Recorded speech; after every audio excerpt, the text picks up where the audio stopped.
Hello, everyone. This is Ross from Retro Dream Beam. I'm an eBay seller full time. I've been doing this with my fiance Netta for a couple years now. Don't forget to like the video and subscribe to the channel. I'm going to go into what we were shipping out today on Tuesday. So, like a decent amount of stuff. It's kind of like eclectic too. So, the first thing is He-Man and the Memory Stone, this hardcover game adventure book. We got a bunch of choose your own adventure books and game books as well. You play like a little game in here. You'll have like a character sheet. This one's pretty cool. I was never into like He-Man or Masters of the Universe, but I know people like this thing. This sold for $15. This one was in pretty good condition. Not all those choose your own adventure books were in like good condition. And then moving along, we have a strategy guide book, Pokemon Battle Revolution. Anata, do you remember this game or no? This one? I don't remember this one either. I don't know why this one stumps me. Maybe it was for like GameCube or N64. Maybe not. I don't remember this N64. All right, I don't know what this one's for. Oh, it says Wii right here. Okay, that's probably why I didn't play it. I've played all of the base Pokemon games. I was trying to figure this out when I was at the storage unit, just not reading them right up there. I was like, wow, I got stumped. So yeah, there are a lot of Pokemon strategy guide books that go for a lot. I've had like even like damaged ones or like partially ripped off pages go for a good amount before we started recording. I like to grab all the strategy guide books. This one ended up going for 15. So even as Pokemon, like people do like looking through all the different stats and like they show a lot of images on them. All right, next up is going to be a viewer sale. So this is a Yu-Gi-Oh toy from 1996. This was actually my childhood Yu-Gi-Oh toy. I had like a baggie of them that my mom found in the attic, like I want to say like 4 or 5 months ago. I used to be into Yu-Gi-Oh when I was a kid. This is Catapult Turtle. This is what Yugi uses in like his deck. I think the base regular card didn't really do anything special, but in the show it would like launch off monsters. So yeah, this ended up selling for $5. We appreciate the support. I grabbed a couple of extra snacks from like the gas station for Netta because this was like a sale we normally wouldn't get except for recording here on YouTube. So thank you for that.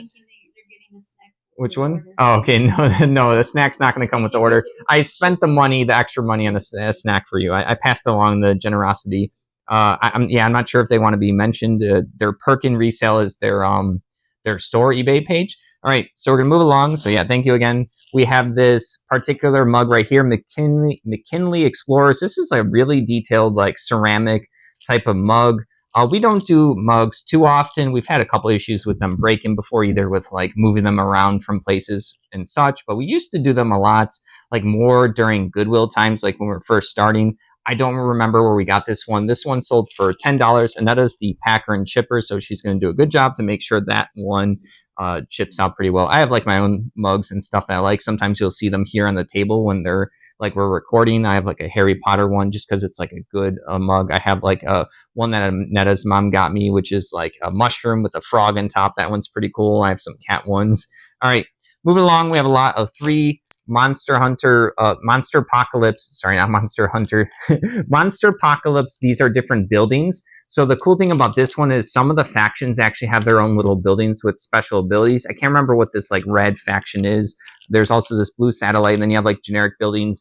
These are used in the like collectible game. You place them down on the map, and then like they'll have certain abilities on the side. The monsters can basically slam each other into these buildings. There's like 10 or so different special powers. There's different rarities on the buildings as well. These end up selling for $15 for the 3 of them, so it's like $5 a piece. I just thought this lot was cool that I made because I had a couple of like, or I guess just this one was like related to the faction.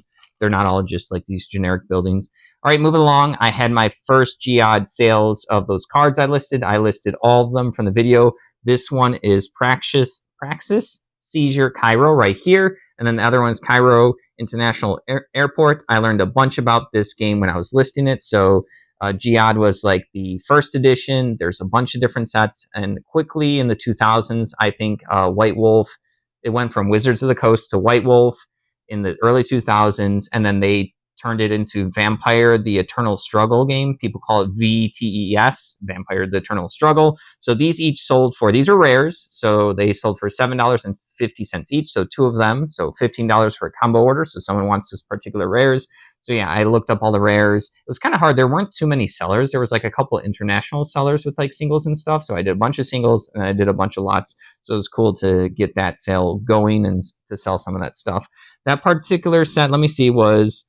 Here, let me pull it up real quick. This was Ancient Hearts. So right up in this corner, not all of them, there's a little set symbol there that shows that this set card is from Ancient Hearts, and so was this one. So that's just like probably like the 3rd or 4th set, I think, from the like 1st edition stuff. So I'm not an expert on that stuff. I finally got some. I heard of it before, and I just dug a little bit into it.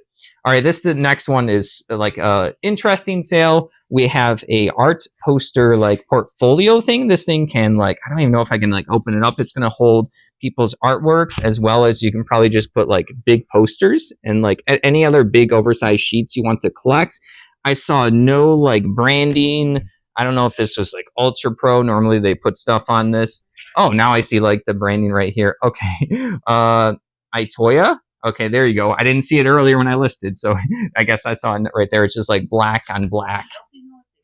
Yeah, I think they know what they ordered. I took good pictures. I put all of the measurements. We had a couple questions on this thing. I almost thought about keeping it for our posters, but like we don't have that many, and the ones that we do, they're framed, and we want to put them up.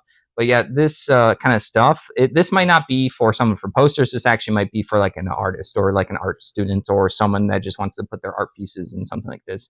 So yeah, I learned a little bit about this kind of thing a long time ago. It was unrelated to eBay, but this sold for $44.99, which is really good. It's gonna be a little pain because we're gonna have to like custom make a box for it. I'm gonna help Aneta with that.